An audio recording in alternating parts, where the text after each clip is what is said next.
Hello, everyone. Happy Saturday. Hope you're having a great day wrapping up a Thanksgiving week. I know some of you possibly are going to be traveling, going back home or wherever you might be, maybe still getting with family since we all can't bring, tons of people in. We're spreading it out a little bit more.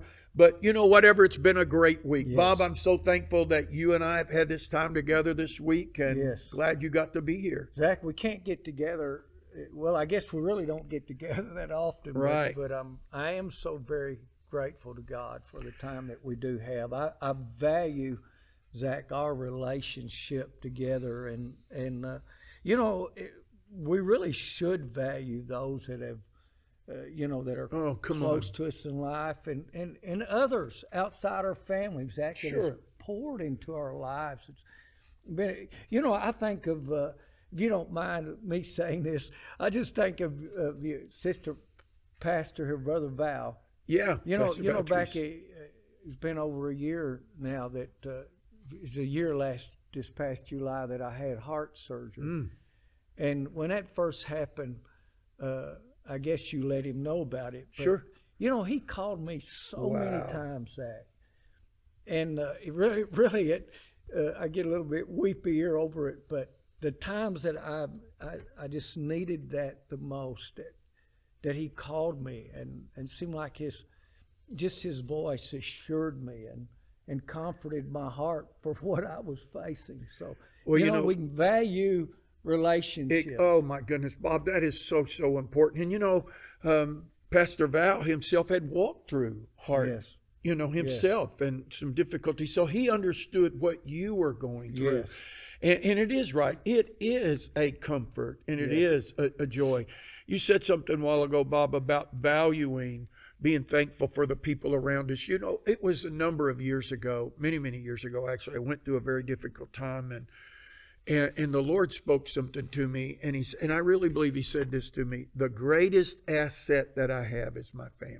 Amen. I can have everything under the sun. Yes. But the greatest asset that we really have is our family. Yes. Because they'll stand when others won't. They believe when others can't see. Yes. They give when others don't have. They sacrifice whatever. Yes. But we are so thankful for family. Yes.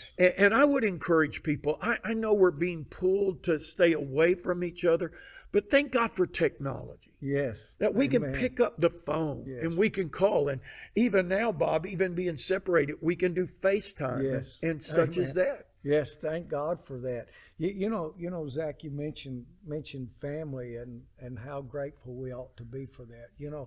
Really, we're so grateful for our families. Yeah. And, I'm grateful for my wife.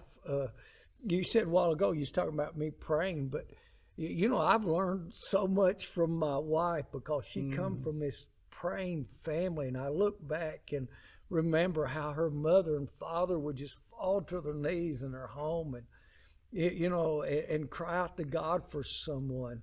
We're just so thankful for those relationships and what we gain from them. Yeah. I just want to encourage you. This is so important. Bob, as pastors, you and I have been with families at their best and at their worst. Yes. And one of the things that I see a lot of time is a lot of regret.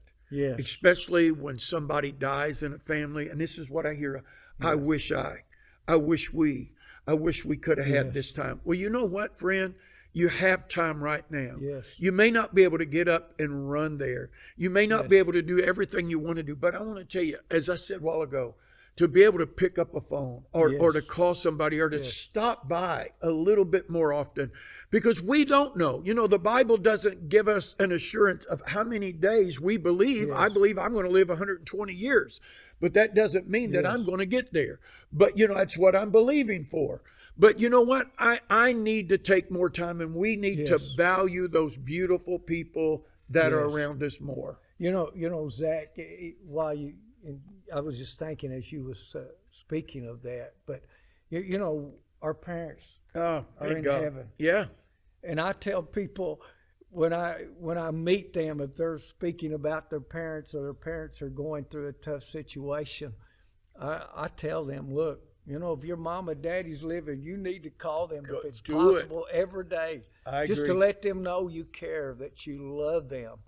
again, we're not Zach. The fact is, we're not promised another day. Not a so- problem. Right. You know, I want to encourage you, friend, as we wrap up this Thanksgiving week, that you do take a moment and be thankful. Yes. And do, no matter what, do whatever you can to restore relationships that have been broken, especially among family. And matter of fact, spend more time reaching out to those precious, precious people, your family. And as you said, Bobby, those people that have encouraged us and imparted into our lives. I want you to know we love you. And I am so thankful that you and I have this time together.